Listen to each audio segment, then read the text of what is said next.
Quero convidar o pastor Luiz para estar aqui à frente.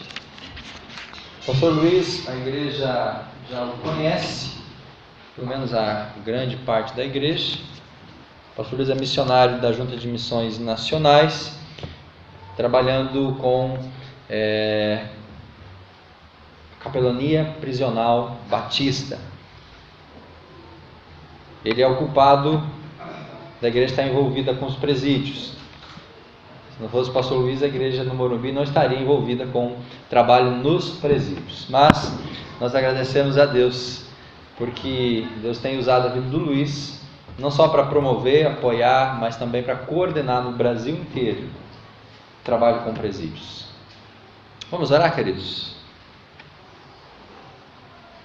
Oremos. Senhor Deus, nós pedimos a Tua graça e a Tua bênção sobre a vida do pastor Luiz, aquilo que Ele vai ministrar ao nosso coração nesta noite. Usa a vida dele, Pai, nós assim pedimos, nós oramos no nome de Jesus. Amém. Graça e paz, amém? Amém. Eu estou muito feliz de estar com vocês aqui esse final de semana, muito legal mesmo. Eu acredito que fim de semana foi muito produtivo para o trabalho da igreja, do corpo de Cristo, daquilo que representa o trabalho da Igreja Batista aqui na Tríplice Fronteira, né? Porque graças a Deus, através da Igreja Batista do Morumbi, o trabalho com presídios não tem sido restrito só à cidade do Foz do Iguaçu, mas também o trabalho com as irmãs e os irmãos, também a gente tem conseguido chegar para que o trabalho também chegue ali em Cidade del Este também. O pastor me convidou para que eu trouxesse a palavra nessa noite, e ele falou sobre comunhão. Eu fiquei pensando um pouco no que a gente pode conversar e pode falar, e muitas coisas, ideias vieram à minha mente, e eu acabei caindo em Efésios capítulo 4, do versículo 1 ao versículo 6. E eu queria nessa noite, a Igreja Batista do Morumbi, em Foz do Iguaçu, nós temos que olhar para o espelho. O objeto espelho, normalmente, as irmãs que mais usam o objeto chamado espelho, né? Os homens usam, mas é bem menos escala, mas elas usam para se arrumar, enfim, para adornar os seus cabelos, os seus penteados. E nós, como Igreja Batista do Morumbi, nós precisamos olhar para um espelho, e eu queria que nessa noite a gente vai olhar um pouquinho para a igreja de Efésios, que é uma igreja a ser copiada, alguns pontos que o apóstolo Paulo vai falar dessa igreja. Efésios capítulo 4, do versículo 1 ao versículo 6, o apóstolo Paulo vai dizer da seguinte maneira, da seguinte forma para nós. Quem tiver sem Bíblia e se quiser sentar perto de alguém que está com a palavra de Deus, por favor, se aproxima. A Bíblia diz que a fé vem pelo ouvir e ouvir a palavra de Deus. Eu estou usando a nova versão que é internacional. Como prisioneiro no Senhor, rogo-lhes, Igreja Batista do Morumbi, que vivam de maneira digna da vocação que receberam. Sejam completamente humildes e dóceis, e sejam pacientes, suportando uns aos outros com amor. Façam todo esforço para conservar a unidade do Espírito pelo vínculo da paz. Há um só corpo e um só Espírito, assim como a esperança para a qual vocês foram chamados é uma só. Há um só Senhor, há uma só fé, há um só batismo, um só Deus e Pai de todos, que é sobre todos e por meio de todos. Queria ler com vocês o mesmo texto, mas agora numa paráfrase que é a mensagem de Eugene Peterson. Diante de tudo isso, direi o que eu quero que vocês façam.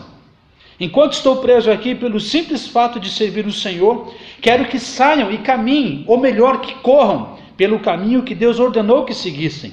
Não quero que ninguém fique de braços cruzados. Não saiam por aí por caminhos que não levam ninguém a lugar nenhum.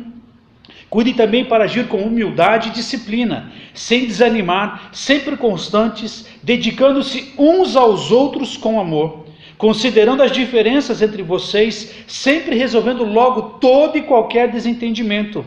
Vocês todos foram chamados para andar no mesmo caminho, para seguir na mesma direção. Por isso, permaneçam juntos de coração e na caminhada. Vocês têm um só Senhor, uma só fé, um só batismo, um só Deus e Pai de todos, que governa sobre todos, age por intermédio de todos e está presente em todos. Tudo que vocês são, pensam e fazem é permeado por essa linda unidade. Quem é que escreveu a carta de Efésios? Queria ler para vocês uma introdução rapidinha aqui também. Paulo residiu vários anos em Éfeso, estabelecendo e preparando um núcleo de cristãos para a tarefa de espalhar a mensagem de Jesus através da província, hoje é a atual Turquia Ocidental. A estratégia funcionou e Paulo seguiu o seu caminho, mas durante uma visita a Jerusalém ele foi preso e ficou 2 anos à espera do julgamento. Mais tarde apelou para Roma e foi transferido para aquela cidade a fim de ser julgado como cidadão romano. Da prisão ele continuou a orientar igrejas em crescimento por meio de muitas cartas. Eu chamo uma coisa interessante aqui, e não quero ser tendencioso pelo fato de trabalhar com presos e com presídios, e também não gosto de pensar que nós devemos afunilar a obra de missões somente em presídios. Essa noite nós vamos falar muito para a igreja, como a Igreja Batista do Morumbi.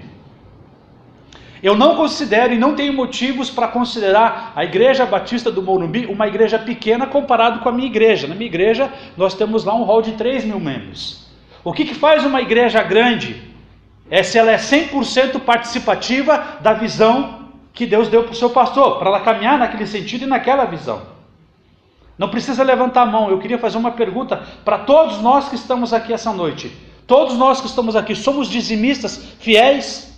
E nós não somos dizimistas porque o pastor fala que temos que ser fiéis, e não somos dizimistas porque a Igreja Batista fala. Somos porque o Senhor Jesus nos pediu isso.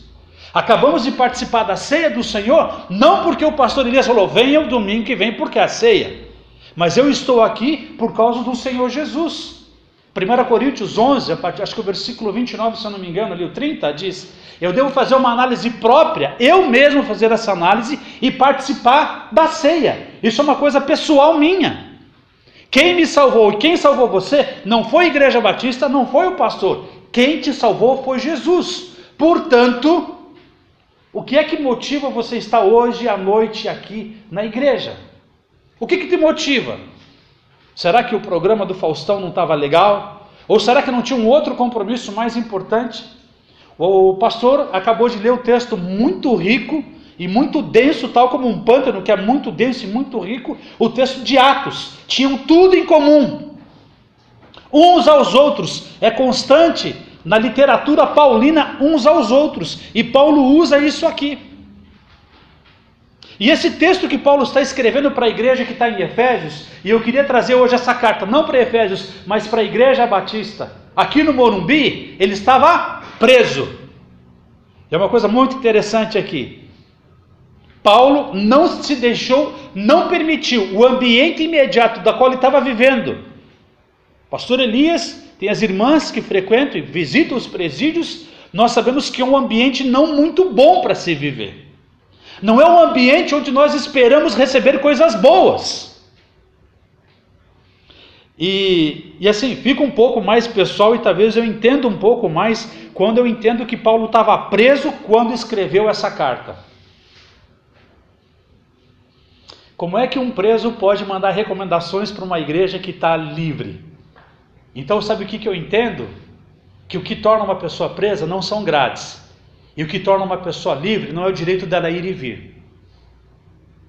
Porque o que eu entendo nessa carta que Paulo está escrevendo para a igreja de Efésios, ele estava preso, fisicamente falando, porém estava livre. E da penitenciária que ele estava preso, ele escreve uma carta começando a dizer, rogo-lhes que vivam de maneira digna da vocação que receberam. A palavra grega, para o verbo rogar, que está aqui rogando, esforce por satisfazer de forma humilde e sem orgulho. Então eu queria que você imaginasse que nós podemos ter um apóstolo Paulo preso na PF aqui, e Paulo mandou uma carta para a Igreja Batista do Morumbi. E o que ele está dizendo? Rogo que vivam de maneira digna da vocação.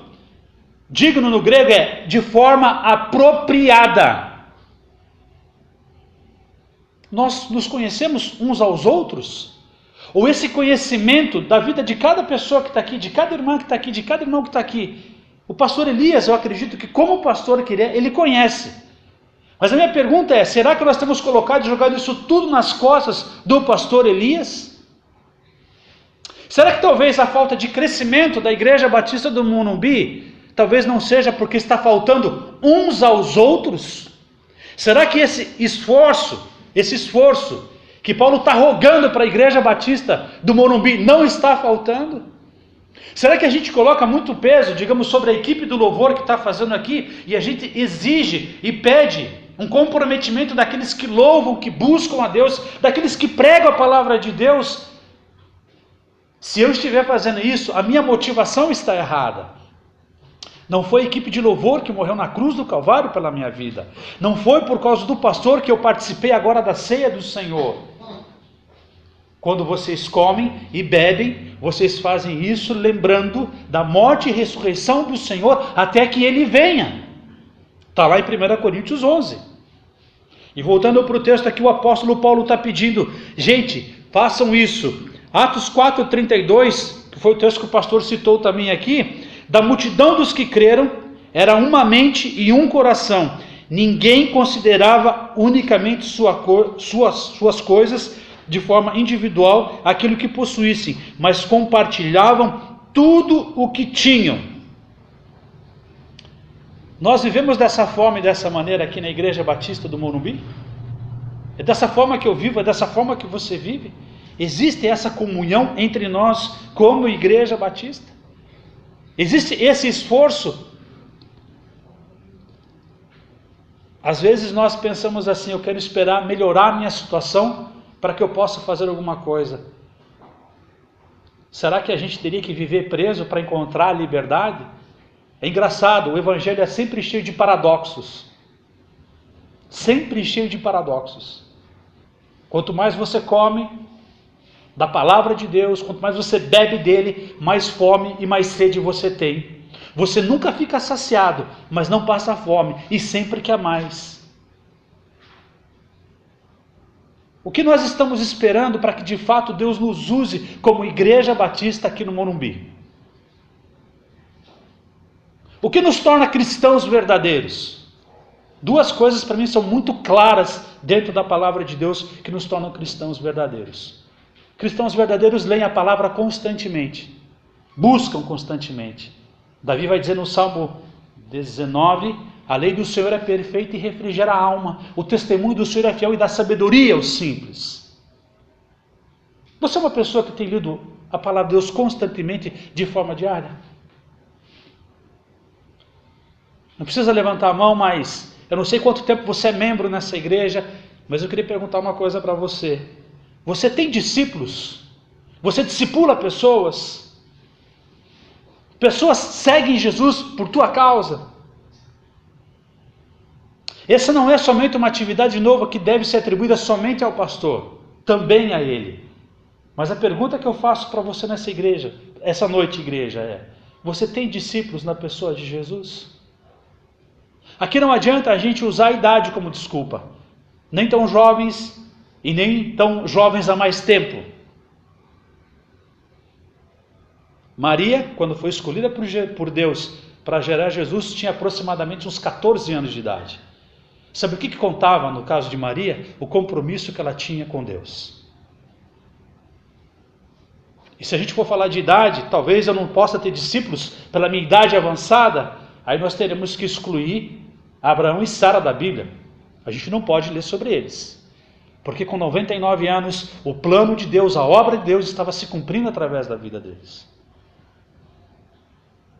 Deus quer alcançar esse bairro.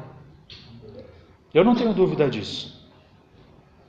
Deus quer alcançar o bairro. O pastor estava andando, comentando dos desafios, dos pensamentos, das expectativas de troca, de compra de terreno, aquelas coisas todas. Isso é muito importante para nós como igreja. Mas mais importante que isso, eu queria falar uma coisa para você nessa noite, no nome de Jesus, e Paulo está rogando, se esforcem para que isso aconteça. Em nome de Jesus, igreja, Deus quer que vocês saiam do papel de coadjuvantes e venham para o papel principal. Cada um que está aqui tem papel principal 2016. O fato relevante desse dia não é a eleição, não é a impugnação do Paulo, do candidato, eu não sei um pouco da política local aqui. Esse não é o fato relevante. Eu queria que você entendesse uma coisa. O fato relevante nessa noite, Deus tem um compromisso e tem um plano para a tua vida. E Ele quer que você saia daqui com esse plano muito bem delineado na tua mente e no teu coração. Eu estou aqui, o pastor me apresentou numa função de missionário de missões nacionais. Agora, todos nós que estamos aqui somos missionários em tempo integral. Não se esqueçam disso.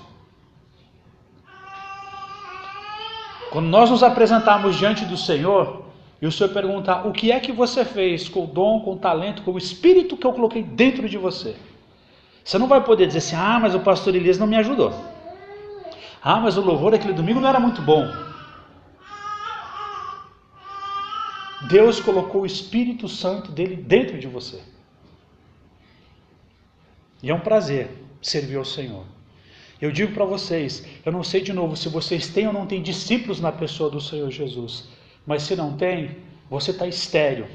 E se eu perguntasse para as mães que estão aqui, que têm filhos e filhas, seria bom ser estéril, estar com o ventre seco de não poder ter filho? E dizer, não, não é. Não sei se existe coisa pior numa vida cristã do que uma vida estéril, insossa, sem graça. Versículo 2, o apóstolo Paulo vai pedir o seguinte para nós como igreja: sejam completamente humildes, dóceis, pacientes, suportando uns aos outros em amor. Êxodo capítulo 20, nós temos 10 mandamentos. Os 4 primeiros mandamentos falam sobre Deus.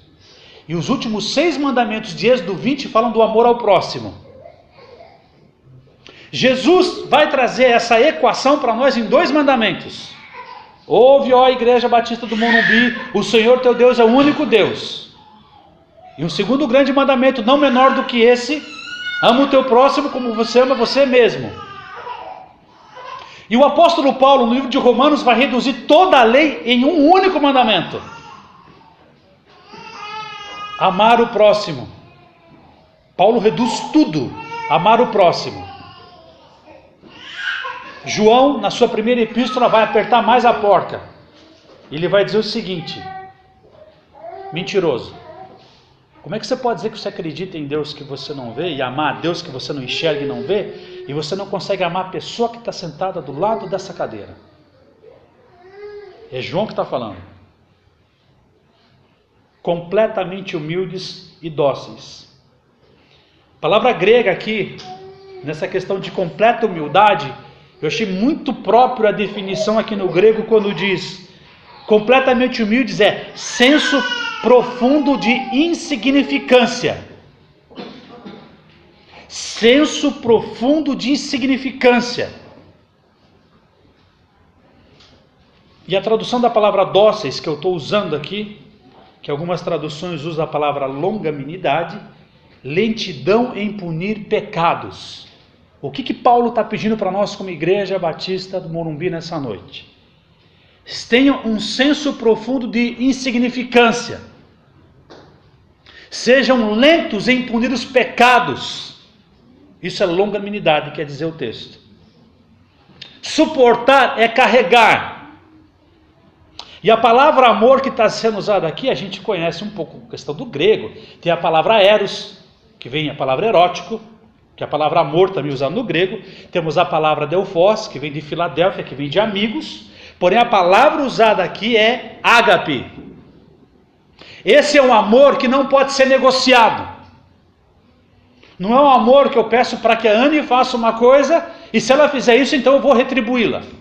Se eu peço alguma coisa para ela, a mesma coisa, faz uma coisa, eu faço. Não, não é esse tipo de amor. O amor que Paulo está pedindo, que nós temos que ter como igreja, é o amor ágape. Quer fazer bem para uma pessoa? Faça o bem para uma pessoa que não pode te retribuir. Aí você vai estar fazendo bem. Todo bem que eu faço, espero uma retribuição, não é bem totalmente. E a palavra que Paulo está usando aqui é ágape. Amem uns aos outros, sem esperar nada em troca. Temos agido assim? Temos agido dessa forma na Igreja Batista aqui? É isso que Paulo pede. E eu queria lembrar de novo, ele está preso. comendo marmita azeda, o agente gritando com ele. Esse é o ambiente de uma penitenciária, não é, pastor? Estou errado isso? Ele está preso. Eu quero que você lembre que Paulo não está sentado num gabinete pastoral com o ar-condicionado ligado e com um iPad na mão. O que eu vou mandar para aquela igreja batista naquele dia de eleição? Ele não está tomando uma água com gás, com gelo e rodela de limão. Ele está sentindo o cheiro de fezes dentro de uma penitenciária. E se hoje é precário o sistema, imagina naquela época. Eu queria que você entendesse isso, que enquanto nós estamos sentados em frente das nossas televisões, enquanto nós estamos vendo a vida passar, um homem está preso, escrevendo um texto bíblico para que inspire a tua vida, inspire a minha vida, e ele diz: senso de humildade, lentos em punir, levem uns aos outros no colo e tratem uns aos outros com amor, mas não esperem nada em troca. Isso é cristianismo, é isso que a gente precisa viver, e a igreja vai crescer. Versículo 3: façam todo esforço para conservar a unidade do Espírito pelo vínculo da paz. Empenhe-se. E uma das palavras aqui que eu achei mais, assim, a tradução mais apropriada do grego, do versículo 3, a palavra paz, está assim no seu sinônimo do grego, dizendo o seguinte: que paz é essa? Estado de tranquilidade nacional, ausência de devastação e destruição por causa da guerra, harmonia, estado de tranquilidade da alma. Eu não sei se você percebeu, mas tanto o versículo 1, o versículo 2 e o versículo 3, o que Paulo pede? Façam todo esforço, sejam completamente humildes, rogando. Paulo sempre está pedindo mais, ele nunca está pedindo pouco da igreja. Façam todo esforço, sejam completos naquilo que vocês estão fazendo. Existe um cristianismo pela metade? Não existe cristianismo pela metade. Não existe cristianismo 50%. Eu não sei vocês, minhas irmãs, meus irmãos, de novo eu quero dizer, se você não tem pessoas que você está discipulando em Jesus, você não está sendo um discípulo de Jesus como deve ser, e talvez a tua vida está sem gosto, sem graça. Aí eu queria sugerir para você essa semana, marca uma pastoral com o pastor e fala: pastor, eu quero dar frutos, como é que eu faço isso acontecer? Eu quero ser dócil na maneira de tratar, eu quero tratar os meus irmãos da igreja como o texto que o pastor leu lá do livro de Atos, eu quero fazer isso.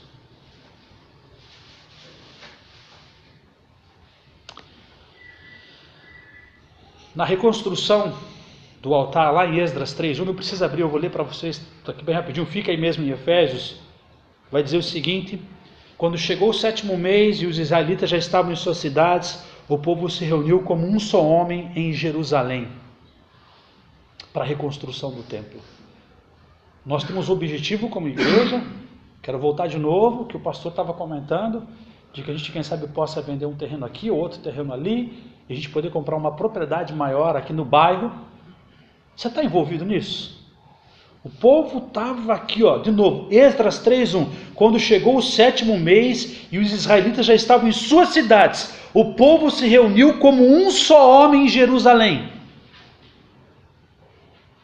João 17, versículo 21, Jesus faz uma oração ao Pai, a oração sacerdotal de Jesus. Ele diz: Pai, que a igreja batista do Morumbi, que os seus membros sejam um, porque se eles forem um, Foz do Iguaçu, o Paraná, o Brasil, vai saber que o Senhor é Deus. Segundo a Crônica 7,14, um texto hiper, ultra, mega conhecido, se o meu povo, deixa eu parafrasear, se a igreja batista do Morumbi, que se chama pelo meu nome, se humilhar, orar, buscar minha face, se converter dos seus maus caminhos, então eu ouvirei dos céus, perdoarei os seus pecados e vou sarar Foz do Iguaçu. A qualidade de vida de Foz do Iguaçu depende muito menos do prefeito que foi eleito hoje, mas depende muito mais da igreja que está aqui. Mateus 5, a partir do versículo 14, diz: vocês são o sal da terra, são vocês que dão qualidade de vida para a cidade de Foz do Iguaçu. Mas nós não podemos ser apáticos. Não podemos ser indiferentes aos problemas que a nossa cidade enfrenta. E como é que isso pode mudar? Saindo às ruas, evangelizando, falando de Jesus, testemunhando dele.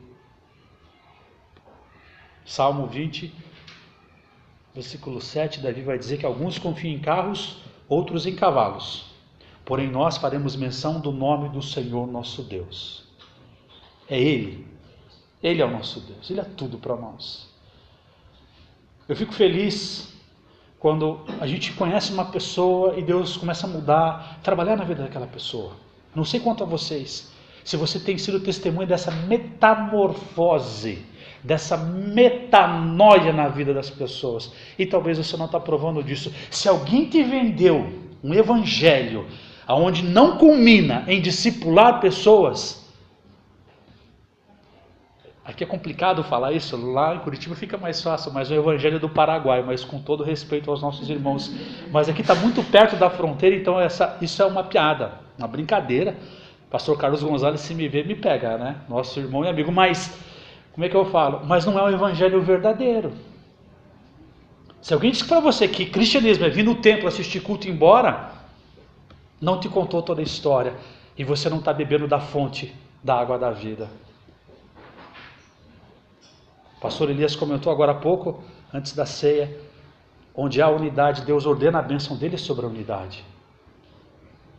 E eu queria, no nome de Jesus, desafiar nós hoje, essa noite, como igreja, que a gente saia desse lugar como um somente. Queria falar uma coisa para você, em nome de Jesus. Se por um acaso, se você tem algum problema com alguém aqui na igreja, qualquer problema, às vezes um dia a pessoa não olhou para você e você não gostou. Assuma, se for o caso, o ônus e fala, eu queria conversar, porque a gente não está conversando direito. Se tem algum problema com alguém na igreja, eu queria desafiar você um pouquinho mais. Convide essa pessoa para ir almoçar na tua casa. Peça perdão. Aí nós vamos crescer como igreja. As pessoas, quando entrarem aqui, vão sentir um ambiente saudável, um ambiente de cura, de libertação, do poder, do mover de Deus. Essa é a imagem que o apóstolo Paulo quer de nós como igreja. Versículo 4, o apóstolo Paulo vai dizer: há um só corpo e um só espírito, assim como a esperança. A palavra esperança é expectativa no grego. Qual a expectativa que você tem? Para a qual vocês foram chamados. E o grego chamados aqui é um convite, que é um só. Há um só Senhor, uma só fé, um só batismo. Versículo 6, um só Deus e Pai de todos, que é sobre todos, por meio de todos e em todos. A cidade de Éfeso era onde tinha o templo da deusa Diana, uma cidade muito atual já para os seus dias, para a sua época. Então, portanto, a gente não pode dizer, digamos, nós estamos aqui vendo uma igreja que estava sendo relevante no meio de um contexto muito duro. Eu não sei se eu consigo entender muito bem quando a gente escuta hoje por dizer, vivemos tempos difíceis para o Evangelho. Eu não acredito que os tempos que a igreja de Éfeso vivia eram menos difíceis do que aqueles aos quais nós vivemos hoje. Tinha suas lutas, tinha os seus problemas, mas era uma igreja. Isso aqui é uma oração de graças, de agradecimento que Deus está fazendo pela igreja de Efésio. Será que essa oração poderia ser adequada para a igreja batista no Morumbi? Essa oração que o apóstolo Paulo está fazendo aqui, pode se adequar à tua vida e à minha vida, minha irmã e meu irmão? Naquela época, uma sociedade politeísta que tinha vários deuses, o apóstolo Paulo faz questão de afirmar, como a Anne estava falando sobre duas ordenanças que o Senhor Jesus nos deixou: há somente um só batismo, há só uma ceia, há só um Senhor, há só um Deus, há só uma fé. A oração do Pai Nosso começa como? Pai Nosso, não é Pai Meu. Alguém aqui conseguiu monopolizar Deus para si só? Você começa a oração como? Meu Pai, olha para mim, cuida de mim. Não foi isso que Ele nos ensinou. Jesus nos ensinou nós orarmos por todos nós. O céu é um teto para todos. Se nós não estivermos dispostos a viver essa comunhão uns aos outros, não somos igreja. Talvez um clube, onde às vezes nós temos uma certa empatia um com o outro, mas aquele que eu não gosto eu isolo, não converso, não falo com ele. Talvez é triste pensar que nós precisamos de cânticos para incentivar uns aos outros. Mas é complicado quando estamos cantando cânticos como: recebi um novo coração do Pai, coração regenerado, coração transformado, coração que é inspirado por Jesus. E às vezes nós não conseguimos olhar um ao outro, nos olhos. E se eu fico pensando que por um time de futebol as pessoas se entregam, muito mais deveria acontecer isso dentro da igreja. Uns aos outros em amor, é o que o apóstolo Paulo pede. E eu queria desafiar vocês essa noite, durante a semana, se tem alguém ou alguma pessoa que você está com problemas, a oração do Pai Nosso, eu não quero falar sobre ela, mas ela diz o seguinte: eu oro da seguinte forma: Pai, me perdoa como eu perdoei. E uma única nota que Jesus faz na oração do Pai Nosso, depois de terminar de ensinar a oração do Pai Nosso, ele volta novamente a essa questão do perdoar. Porque se você não perdoar, você não será perdoado. Talvez você não tenha vivido vida e uma vida em abundância, talvez pelo fato que você não está vivendo aquilo que você lê. Não sejam somente ouvintes, mas praticantes dessa palavra. Queria que você fechasse os olhos, baixasse a cabeça, vamos orar? Senhor Jesus, muito obrigado pelo texto que está lá em João capítulo 17, versículo 21, quando o Senhor orou por nós. Eu preciso ser um com o pastor Elias. Nós precisamos ser um. A Igreja Batista do Morumbi precisa ser um na maneira de pensar. Os propósitos, a visão, o desejo que o pastor Elias tem, que a igreja tem, nós vamos defender isso, Senhor.